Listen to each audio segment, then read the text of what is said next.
I had just gotten my first real job as a librarian at a public elementary school in a neighborhood close to my home. It was my first year of work and I was very stressed. I was responsible for maintaining thousands of books and organizing enthusiastic but somewhat busy students. It was a sunny day and the children were reading colorful picture books. Then suddenly, the manager's voice was heard from the speakers and shouted, "You are locked." As a newbie librarian, I was unaware of the school's lockdown drills during the school year, so I didn't know if it was a rehearsal or a real thing. However, to follow protocol, I turned off the library lights, locked the doors, and asked the children to hide by the bookshelves. About 5 minutes of complete silence passed. Suddenly, I vaguely heard the sound of heavy knocking on the entrance door of the library. My heart started pounding and the sound got louder as each beat came closer. At that moment, I didn't know if the principal had come to check the library lock or if it was a real intruder in the school, but my thoughts were interrupted by voices. The voices were so loud that I was sure anyone outside the library could hear them. I noticed that in the response to this sound, the knocking on the door stopped, and moments later, I heard several people running towards the front door. There was silence for a few seconds, but it was quickly broken by someone shouting, "Either break the lock or break the glass." This sentence confirmed that the lockout was real. The sound of running of several other people was heard, and it was there that serious attempts were made to break into the library by several people. At that moment, all the children were screaming and crying in fear. I was not trained for such a situation and did not know what to do. Suddenly, a terrible sound was heard. But this was not the sound of a gun, but the sound of breaking the glass in the library door. And then, the door being locked by the police who were now inside the library. Right after breaking the lock, I heard the intruders running away from the library, and minutes later, the situation returned to normal.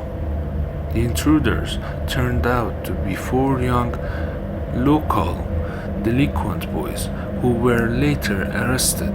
When they were asked the reason for their work, they did not have any convincing answer.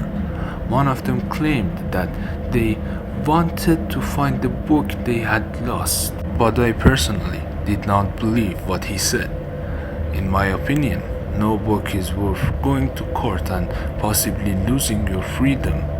I'm pretty sure their intentions were much worse than that, although it is likely that everyone suffered emotional damage from this incident.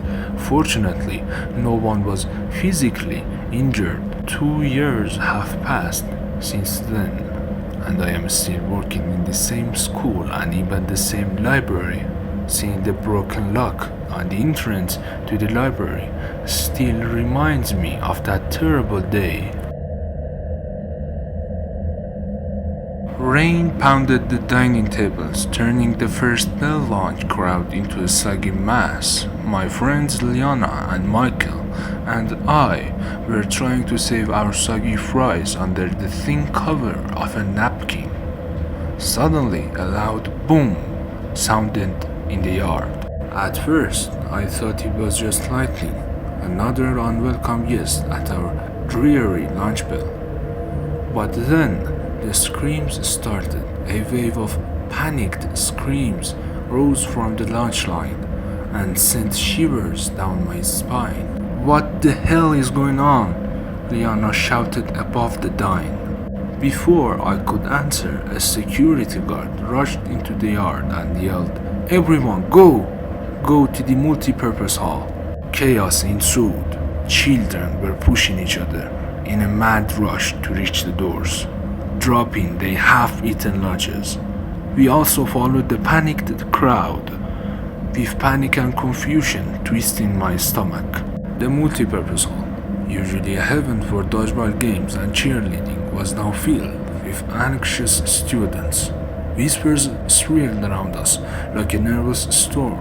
A large glass wall stretched across the back of the hall, offering a clear view of the courtyard, until the security guards panicked and began pulling down the heavy curtains. Eric, ever curious, walked up to one of the guards with a frown. When he returned, he was pale. "There was a madman across the street," he whispered in a low voice. "Apparently, he locked himself in his house and threatened to hurt himself, and the police asked him to come out." My heart pounded in my chest.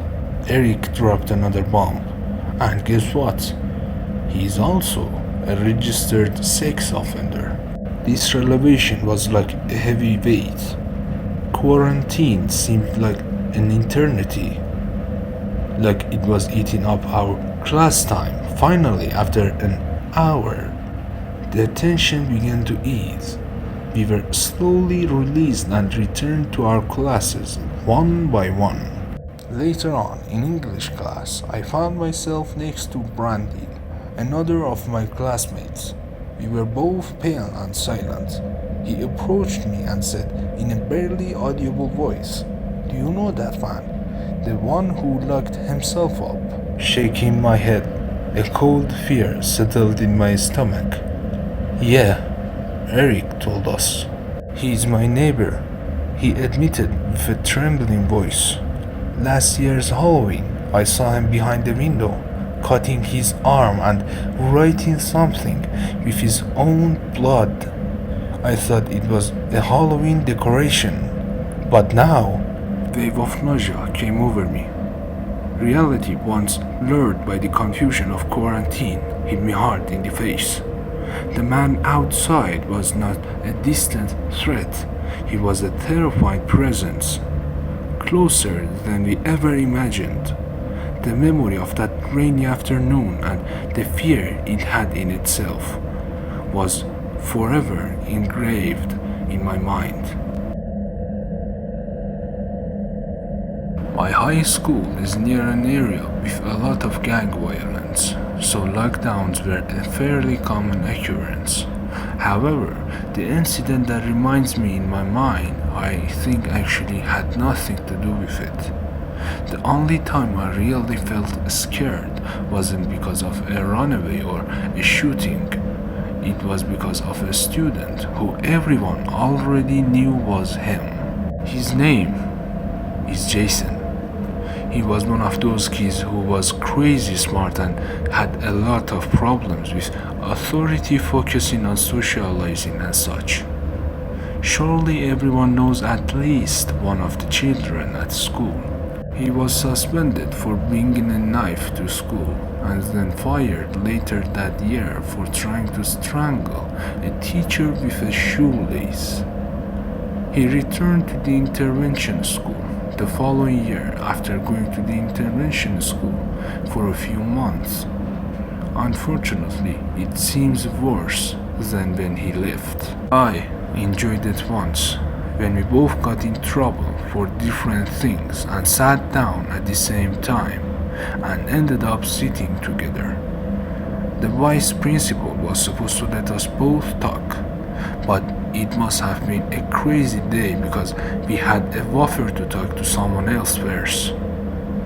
Within a few minutes, Jason is telling me about the Children's Humane Intervention School, like pyromaniacs, drug dealers, and even gang members. There was definitely a bad influence on him, but to be honest, I think he should have stayed there and looked like he belonged there. He talks a lot about his experience and says that he made friends there, which surprises me. Actually, I was kind of amused by the stories he came up with.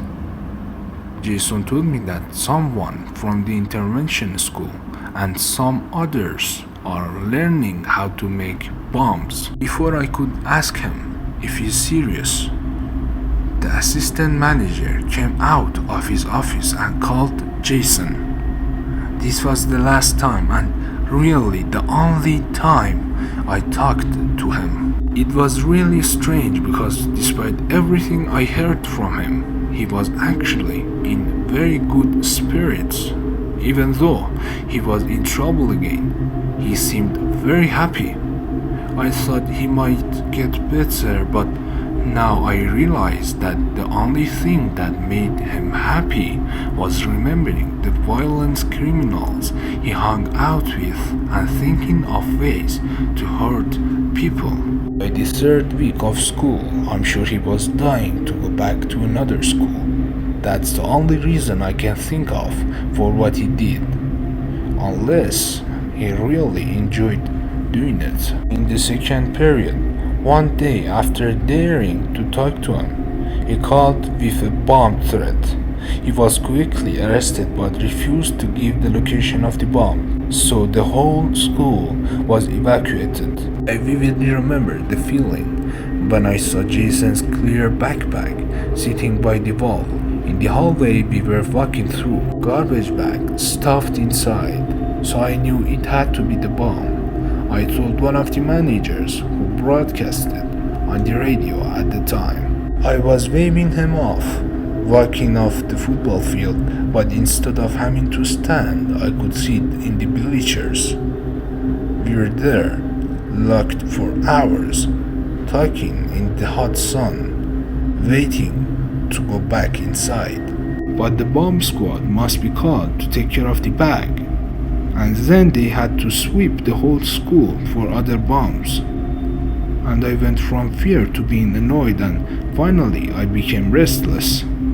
I started riding horses with people sitting next to me, pretending I was getting heat stroke and needed to lie down. No one would buy any of my BS or make room for me. So I lay on their legs as a joke. Everything was very funny and they were kicking me and laughing, but when I was there, I saw something that petrified me. Something was stuck to the foundation right in front of my face. I pushed the guy in front of me to see better. Of course, he thought I was weird or something, but when he saw my face, he noticed what's going on. He was sitting right on top of a bomb. I jumped off the bleachers and sprained my ankle, causing a huge panic as everyone realized the danger and immediately ran away. With no risk of running into thousands of kids running out of control, the whole situation was almost catastrophic. A couple freshmen were trampled and ended up with broken bones. Children jumped from the fence and ran out to the road and went to the nearby shops. Many children took advantage of this opportunity and ran all the way home. By the time the panic stopped, the school was essentially deserted. Sheriff Jason realized he was going to die, laughing. Oh, it's really a shame to know the fact that it was all fake. None of the bombs were real. Jason was smart enough to make real bombs and actually kill people. The only reason he didn't was because his goal was not to go to the prison for a few years, but to go to another intervention school. All that panic and wasted time was just part of a sick joke Jason was playing. What makes me shudder is knowing that if he had decided to go through with it, a lot of people would have died, and so I was most likely one of them. No one was prepared for the threat. He pointed out a major weakness in the school's response. If it weren't for the fake bombs, his placement would have been very deadly. I don't know where Jason is now, but I hope he is away from me for the rest of his life.